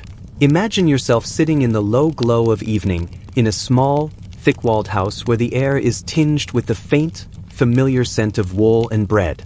In the center, a family gathers around the dim hearth, their voices hushed, their movements careful. Someone lies on a simple bed, pale, wrapped in blankets, eyes tracing the flickering shadows along the beams overhead. For weeks or months, this room has been quieter than most, the usual rhythm of life softened by the absence of a single voice. Perhaps it was illness, a fever that clung to the lungs, a chill that refused to let go. Or perhaps it was an accident, or a mysterious malady that simply stole away the ability to speak. In an age before doctors could explain such losses, the silence was both frightening and profound. Each day, the family waited. Meals were eaten with gentle gestures instead of words. Prayers were whispered for healing, for the simple return of a sound that once seemed as ordinary as breathing. Chroniclers across centuries noted these silences. They wrote not of great battles, but of small, private struggles that unfolded in the quiet corners of daily life. They observed how families watched the sickroom, how hope clung to every movement of the lips, every faint cough or shifting breath. The loss of a voice was not just a physical affliction, it was a kind of exile, a separation from the fabric of home. Conversations drifted on without the absent voice, leaving a hollow where words used to be. But then, sometimes, change arrived not with a flourish, but with the faintest of sounds. Imagine the hush at dusk, when all the household gathers close, not expecting a miracle, only hoping for peace. And then, breaking the stillness, a rough, broken syllable, scraped from the edges of exhaustion. Perhaps it is a name or a single word, water, mother, here. The room freezes. Breath catches. For a long heartbeat, no one dares move. That hoarse, uncertain whisper is more than sound. It is a return. Chroniclers wrote that the first word after months of silence could feel as momentous as a birth, or the return of a lost traveler, or even the end of a long war. In these moments, ordinary people found cause for celebration more powerful than any festival. A single word could bring tears, laughter, and silent prayers of gratitude. Often, the family would respond not with shouts or clamor, but with an awed quiet. A mother might gently squeeze the speaker's hand. A father might close his eyes, holding back tears. Siblings would lean in, hope blooming in their faces. The sound itself was fragile, as if too much excitement might scare it away. Someone might leave the room to share the news with a neighbor, their steps lighter than they had been in weeks. There was a ritual quality to these moments. In some regions, a recovered voice was greeted with a special meal, soft bread, warm broth, sweetened milk. In others, a candle would be lit, left to burn until morning, a beacon marking the return of hope. Stories of these quiet triumphs passed from house to house, growing in the telling, serving as reminders that life, even after the deepest silence, could begin again. Sometimes the return was slow. The first word might be followed by days of nothing. But gradually, the voice grew stronger, the syllables clearer, as if the body and soul were learning to trust each other again. Each new word was a small victory, a sign that the exile was ending. Families learned to listen with new patience, to celebrate each sound as something extraordinary. For those who recovered, the memory of silence never fully left. Some found that words held new weight, each one chosen carefully, spoken softly, as if savoring the privilege of being heard. Others used their voices to offer comfort to those still waiting for their own return, sharing stories of hope in the quiet corners of village life. This experience also echoed in larger communities. Villagers would gather to hear the story, nodding in understanding.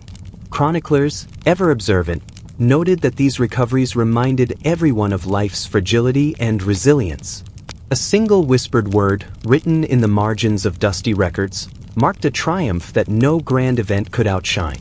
In time, the family's rhythms returned. The fire burned as before. The sounds of daily life, laughter, argument, song, blended with the memory of the silence that once filled the room. Yet, in the calm between those everyday noises, there lingered a kind of reverence, a quiet respect for the strength it took to reclaim even a single word. So tonight, as you let the day fade and settle into stillness, imagine that gentle moment. A family gathered, a long-awaited word spoken at last, the quiet triumph echoing through the walls. Let that scene be a reminder that sometimes, the smallest victories, a single word, are the ones that change everything. And in the hush that follows, even the faintest voice can be heard. The walls that held the last spoken words. Imagine yourself in a small, stone chamber, the air still and cool against your skin. The day outside drifts onward, soft footsteps in distant corridors, the occasional creak of a shutter in the wind. But within these walls, everything is hushed, as if time itself has slowed. Here, in the quiet heart of a house, families once gathered for a ritual both simple and profound, listening for the last words spoken by someone they loved. Across centuries and continents, the belief that words, especially dying words, might linger after the voice had faded was deeply woven into the rhythm of life and death. In some cultures, it was said that the final utterances of the departed remained in the very walls where they were spoken, caught in the pores of wood and stone, echoing in the air long after footsteps had ceased. Even when logic gave way to the ordinary silence of an empty room, families held fast to the idea that the most important words never truly vanished. Picture the scene. A flickering candle sets gentle shadows dancing along rough-plastered walls. In the center of the room sits a simple bed, its wool blankets drawn high. Around it, chairs have been drawn up, but now they remain empty. The family sits instead along the walls, backs pressed to cold stone or ancient timbers, their heads bowed or eyes closed. No one speaks. It is a silence charged with expectation, as if at any moment the air might stir with the faintest trace of a beloved voice. Sometimes the belief was practical, a way to help the living hold on to something precious. To lose a family member was to lose a source of stories, wisdom, and comfort, so the hope that some part of their voice might remain offered a gentle reassurance. Parents taught children to listen closely after a passing, especially in the days that followed. In the stillness of morning, a sigh might seem more than wind, a gentle creak might echo with remembered laughter, a stray whisper could carry the weight of a last blessing. There were customs to honor this belief, each one designed to keep the final words close. Windows might be kept closed for several days, so that nothing escaped before it was heard. Curtains were drawn, not to hide from the world, but to keep the room's secrets safe. Some families placed small objects, wooden tokens, dried herbs, scraps of cloth, on windowsills or above doors, subtle offerings to bind the words in place. Others would simply gather, sitting quietly as dusk fell, listening in hope and reverence. It was not always comfort that was sought. In some places, families believed that unresolved matters, a promise not kept, an apology unspoken, a warning left unfinished, could give weight to the words that lingered. A room might feel heavy, as if the air itself pressed in with unspoken tension. The listening became an act of respect, a final chance to receive a message, to accept a wish or bear a burden forward. The walls, patient and unmoving, bore witness to all. Sometimes what was heard was nothing at all, only the natural hush that follows loss, broken by a sigh or the shift of settling timbers. Yet even in that absence, families found meaning. The silence became a companion, gentle and forgiving, an invitation to remember, to imagine, to carry the departed forward in memory. Over time, the sense that words lived on within walls shaped how homes were built and cherished. Older houses were seen as storehouses of stories, their beams and stones thick with the weight of generations. To sit within such a room was to dwell not only with the present, but with all who had spoken before. Children sometimes asked how a wall could hold a voice. The answer was never scientific but always patient. A soft reminder that not everything meaningful is visible or easily explained. Listen quietly, they were told, and you'll understand. Whether or not the voice ever returned, the ritual itself, gathering together, waiting in silence, became a balm for grief, a gentle way to share loss and comfort. In some communities, there were ceremonies to mark the release of words from the walls. After a set number of days, windows were thrown open, and the family would speak aloud, thanking the departed for their presence and inviting the living to fill the home with new voices and new stories. The air would change, light and movement returning to the room. Yet, for weeks or months afterward, the walls might still seem to hold a certain hush, as if not quite ready to let go. The rhythm of life continued as always, in the slow and gentle way that heals all wounds. Meals were prepared and shared, laughter returned, and new stories took root. Yet for those who listened carefully, the memory of a last word, or even the silence that followed, remained woven into the very fabric of the home. The walls themselves became quiet guardians, their stillness offering a comfort that only comes from knowing you are never truly alone. So, as you let your own thoughts settle into quiet, imagine sitting within such a chamber. The day fades gently, the shadows deepen, and the world outside moves onward. But within these walls, the rhythm of lives, past and present, continues, held softly in the silence that remains, and in the hope that every important word, once spoken, never truly disappears. The night watches set to hear a final confession. Imagine yourself in a candlelit chamber, the hour long past midnight, when the rest of the world is heavy with sleep. The air is cool and slightly sweet with the scent of wax and fresh linen. Shadows shift along rough-hewn beams, and from beyond the shutters comes only the softest hush of the wind. Here, in the dim glow of the last watch, several figures gather in silence at the edge of a bed. Their faces are lined not just with age, but with the quiet weight of responsibility, their eyes fixed on the one who lies before them, breath shallow, skin pale, voice long since faded to silence.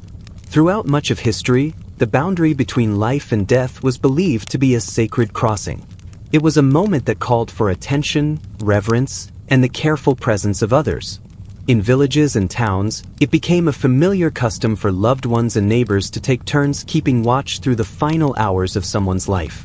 It was called sitting up, not merely a practical duty, but a gentle ritual of hope, remembrance, and preparation. In these rooms, words mattered even, or especially, when words had already failed.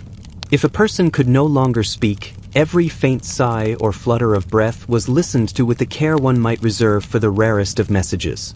It was commonly believed that the soul, in its last moments, carried burdens, secrets, regrets, confessions that must be spoken, or at least released, before the final breath was drawn.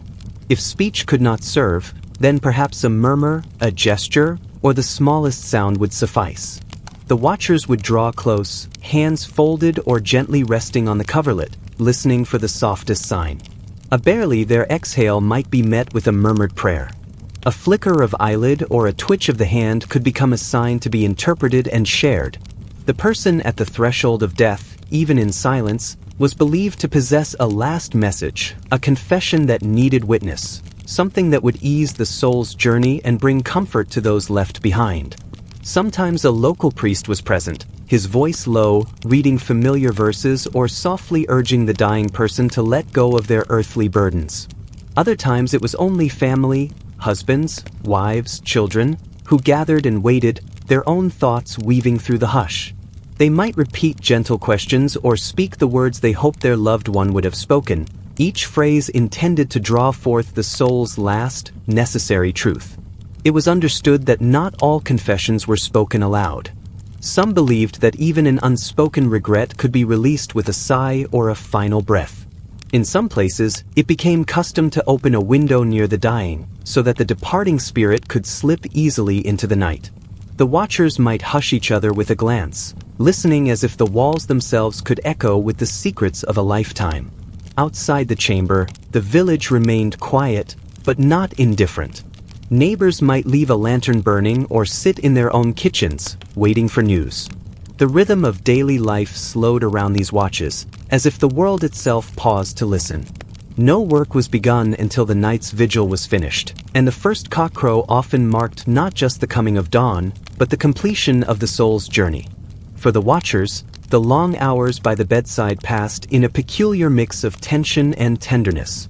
They listened for every shift in breathing, every rustle of the bedclothes, every faint sound that might carry meaning. If the dying person stirred, they would lean in, hoping for a word, sometimes catching only a whisper that could be pieced together later, retold as the last confession, the final story, the sentence that closed a life. Sometimes, these confessions were simple: an apology, a remembered debt, a request for forgiveness or blessing. At other times, the words were tangled by illness or delirium, leaving the watchers to make sense of fragments and sighs. Chroniclers tell of families who puzzled over the dying's last moments for years after, replaying the sounds and movements in hopes of understanding the hidden message. The belief in the necessity of a final confession was not universal, but it was widespread enough to become part of the ordinary fabric of death in many times and places. In some traditions, it was held that an unconfessed soul might linger, restless, in the world of the living, searching for someone to share its burden. The vigil thus became both an act of love for the dying and a kind of spiritual safeguard for the community itself. And so, the ritual persisted, night after night, room after room, woven into the rhythm of life and death. The watchers became witnesses not just to a passing, but to the final traces of a person's voice, even when that voice was no longer formed in words. They listened as carefully as they could, bearing each sigh as a possible confession, each breath as a last release. As dawn colored the shutters with pale light, the vigil would end. Some would rise and stretch, limbs stiff, eyes heavy with sleeplessness. Others would linger by the bed, hands still joined, the hush of night giving way to the gentle sounds of morning. Outside, the world resumed its rhythm, but inside, the quiet remained, a space shaped by presence, by the last breaths of a soul, and by the careful listening that marked the end of a life. If you close your eyes now, you might imagine those ancient rooms, the flicker of a single candle, the steady hush of breath, the careful attention paid to every sound. The watchers keep their silent vigil, carrying the hope that even the faintest sigh will be enough to set a soul free, to close the circle of a life with dignity and quiet grace. In the rhythm of their lives, the night watches were a final act of care, a promise that even when words failed, the dying were not alone, and that every breath, however faint, would be heard, remembered, and gently carried into the light of morning. The final respect of answering silence with silence. Imagine yourself in the hush of an old house, shutters drawn against the uncertain weather of a changing season. The room is dim but not cold, warmed by the faint glow of embers nestled in the hearth. Here, at the edge of the day, the world slows. Shadows stretch across the walls, and every movement, every sigh, every settling of a chair, feels weighted with meaning.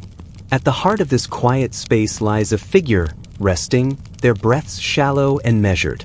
Around them, the family gathers, not bustling with care or anxious words, but simply present. There are no questions, no last-minute attempts to urge speech. Instead, there is a rare and gentle understanding. The most profound respect is to answer silence with silence. Throughout history, the final hours of a loved one were marked not just by the rituals of faith or the duties of care, but by the ways families navigated the space between what could be said and what must remain unspoken. In many communities, it was understood that the highest honor, the purest form of love, was to keep vigil in silence. No one pressed for confessions or farewells, no one pleaded for wisdom or forgiveness. Instead, they sat together, hands folded, hearts steady, sharing a language older than words. You can imagine the rhythm of these moments, the slow ticking of a wooden clock, the occasional pop of a coal in the grate, the creak of a floorboard as someone shifts their weight. Outside, the world continues. Dogs bark in the distance, the wind stirs the branches, a neighbor's cart rumbles down a distant lane. Inside, though, time is suspended. The family sits close, forming a quiet circle of witness. There is no expectation that the one departing should offer any final wisdom, no pressure to speak when the voice is tired or the breath comes too slowly. The room fills instead with the subtle music of shared presence. Chroniclers who wrote of such vigils often remarked on their stillness. In old parish records, in diaries and the faded notes of village scribes, there are brief mentions of the silent sitting, the tradition of holding space for the dying without words.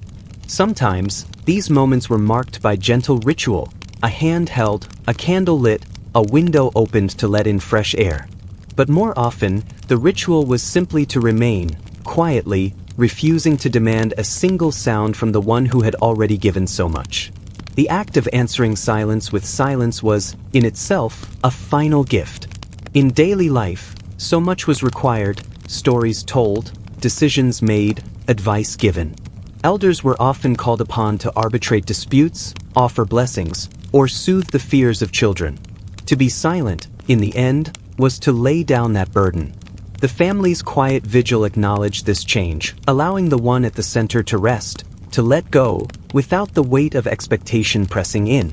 In that shared stillness, there was comfort, a sense that love could be shown not just in words, but in the courage to simply be there. Imagine the sensory details of this scene, the faint scent of lavender or rosemary laid beside the pillow, the scratch of wool blankets, the soft flicker of a candle throwing gentle shadows across familiar faces. Each person present is alert, not to what is being said, but to the ebb and flow of breath, the subtle signs of peace or pain. Sometimes, tears slip quietly down a cheek, wiped away with the back of a hand. Sometimes, eyes meet across the bed, sharing a look that needs no explanation. The vigil is not somber or fearful, but quietly resolute, a final act of care. Not every family found it easy to keep such silence. The urge to ask for reassurance, to hear a last, "I love you," can be strong. But in many households, tradition and memory guided them to hold back, to trust that everything that needed to be shared had already been woven into the fabric of their days together. In those final hours, what mattered most was presence, the steady, gentle assurance that the person was not alone, even as words failed. The comfort of silence, in these moments, was greater than any promise could have been. Archaeological and written evidence of these customs is sparse, for silence rarely leaves a record. But scattered throughout the writings of travelers and early physicians, there are descriptions of families who prided themselves on the dignity of their final farewells. In some regions, it was considered improper to disturb the dying with conversation or demands. Instead, the whole household would quietly rearrange itself, children held close, the youngest often lulled to sleep by the slow, even breathing of the elders. In the absence of words, other forms of communication became more important. A cup of water passed gently from hand to hand, the careful straightening of sheets, the slow brushing of a lock of hair from a brow. These small acts said what needed to be said, that love endures even as voices grow faint, that presence, quietly offered, is sometimes the greatest kindness. Imagine the moment when the room grows even quieter, the final breaths gentle, the pause between them lengthening. No one rushes to fill the silence. Instead, they remain patient and attentive, honoring both the life that is ending and the silence that now settles over the home. When it is finished, there may be tears, or prayers, or simply a long, collective exhale. But for a time, no words are spoken. The family disperses with care, moving softly, carrying with them the memory of those last, silent hours. And so, through centuries and across countless households, the custom endures, that when the end comes, the highest respect is not in what is said, but in what is left unsaid. To answer silence with silence is to offer a final, quiet respect, one that lingers, gentle and steadfast, long after the world has begun to speak again.